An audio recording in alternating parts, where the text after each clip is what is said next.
নমস্কার, বাংলার মুখ চ্যানেলে আপনাকে স্বাগত জানাই। আজ শোনাব অভিনেত্রী করিশ্মা কাপুরের জীবনের অজানা কিছু কাহিনী। ৯ দশকের সফল নায়িকা হলেন করিশ্মা কাপুর।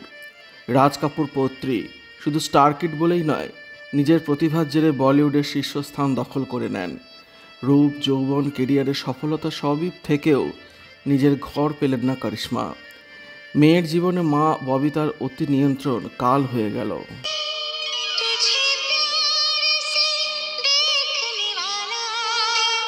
मत भूलो कि मैं एक इज्जतदार खानदान की बहू बनने जा रही हूँ।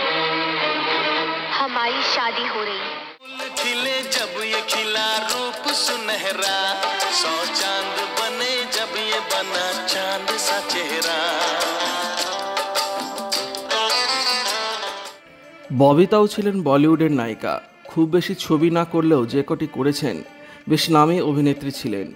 কেরিয়ারের আসল সময়টা তিনি রাজ কাপুর পুত্র রণধীর কাপুরকে ভালোবেসে বিয়ে করে বসেন। কাপুর পরিবারের বউ হয়ে ববিতাকে বিসর্জন দিতে হয় নিজের অভিনয় জীবন। রণধীর কাপুর নিজেও চাননি ঘরের বউ স্টুডিও পাড়ায় যাক, অথচ স্টুডিও পাড়া থেকেই তিনি বউ পছন্দ করেছিলেন। নায়ক হিসেবেও রণধীর খুব বেশি স্টারডম পাননি। এইসব নিয়ে তিক্ততা বাড়তে থাকে রণধীর আর ববিতার মধ্যে। তাদের দুই মেয়ে করিশ্মা আর করিনা হবার পরপরই ববিতা দুই মেয়েকে নিয়ে আলাদা থাকতে শুরু করেন। বাড়ির মেয়েদের সিনেমায় নামতে কাপুর পরিবারে ভীষণ রক্ষণশীলতা ছিল, কিন্তু মেয়েদের একার হাতে মানুষ করতে ববিতার টাকার প্রয়োজন ছিল। করিশ্মার কৌশল, যৌবন মা ববিতা নিজের হাতেই নষ্ট করে দেন। খুব ছোট্ট বয়সে করিশ্মাকে সিনেমায় নামিয়ে দেন ববিতা, যা অপছন্দ ছিল কাপুর পরিবারের। মেয়েদের দিয়ে ববিতা নিজের অপূর্ণ স্বাদ পূরণ করতে চেয়েছিলেন। প্রথম ছবি ছিল 1991 সালে প্রেম কয়েদি। ধীরে ধীরে ছবি করতে করতে করিশ্মা পৌঁছে যান শিখরে। একের পর এক তার সুপারহিট ছবি আন্দাজ, আপনা আপনা, সুহাগ, গপ্পি কিষান, রাজা হিন্দুস্তানি, কুলি নাম্বার 1, বিবি নাম্বার 1, হাম সাথ সাথ হে একাধিক সুপারহিট ছবি তাঁর। পাশাপাশি জুবেইদা, ফিজার মতো মননশীল ছবিও করেছেন। দিল তো পাগলের ছবি থেকে করিশ্মা জিতে নেন সেরা সহ অভিনেত্রী জাতীয় পুরস্কার। কিন্তু ভালোবাসা, সেখানেই এসেছে বারবার আঘাত। করিশ্মার পিসির ছেলে ছিলেন জয়া বচ্চনের জামাই। শ্বেতা বচ্চনের বর নিখিল ছিলেন করিশ্মার তুতো ভাই। শ্বেতা বচ্চনের বিয়েতেই করিশ্মার সঙ্গে আলাপ হয় অভিষেক বচ্চনের। ধীরে ধীরে গাঢ় হয় দুজনের প্রেম।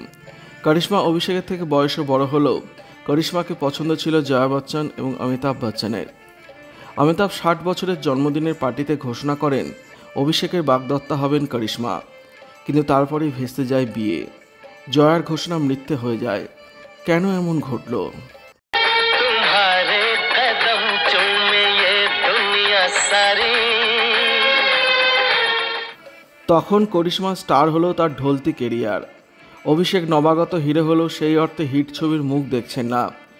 ববিতা তখন অমিতাভকে বলেছিলেন কোটির অঙ্কে টাকা অভিষেক করিনার নামে করে দিতে। তখন অমিতাভ ঋণগ্রস্ত ছিলেন। ববিতার কথা তিনি রাখতে পারেননি। অথচ অভিষেককে মন থেকে ভালোবাসতেন করিশ্মা, কিন্তু মায়ের বিরুদ্ধে যেতে পারেননি। পরের দিকে রণধীরের সংসারে আবার ফিরে আসেন ববিতা। ততদিনে ছোট মেয়ে করিনা সিনেমায় নেমেছেন। 2003 সালে কোটিপতি বিবাহিত সঞ্জয় কাপুরের সঙ্গে করিশ্মার বিয়ে দেন ববিতা। সঞ্জয় তখন বউকে ডিভোর্স দেন, কিন্তু করিশ্মার এই বিয়েতে স্বামীর অত্যাচারের শিকার হন। 2 সন্তান পান করিশ্মার এই বিয়ের ফলাফলে। 2 সন্তান নিয়ে স্বামীর ঘর ছেড়ে বাপের বাড়ি চলে আসেন তিনি। মেয়ের সংসার আরও ভেঙেছিল মায়ের নিয়ন্ত্রণে। কদিন আগেই সঞ্জয় কাপুর প্রয়াত হয়েছেন অকালে। করিশ্মা আলাদা থেকেও সেই শোক সহ্য করেছেন। নিজের জীবনে সফল হয়েও এক প্রেমহীন একাকিত্বের জীবন মেলে করিশ্মার, যা তার প্রাপ্য ছিল না। এবছর তার কাছে শোকের আবহ। স্বামী সুখ তিনি পাননি, কিন্তু স্বামীর মৃত্যুর পরও তিনিই বারবার শিরোনামে উঠে এলেন। খ্যাতির বিড়ম্বনা বোধহয় একেই বলে। ভিডিওটি আপনার কেমন লাগলো কমেন্টের মাধ্যমে লিখে জানাবেন, আর অবশ্যই চ্যানেলটি সাবস্ক্রাইব করবেন। ধন্যবাদ।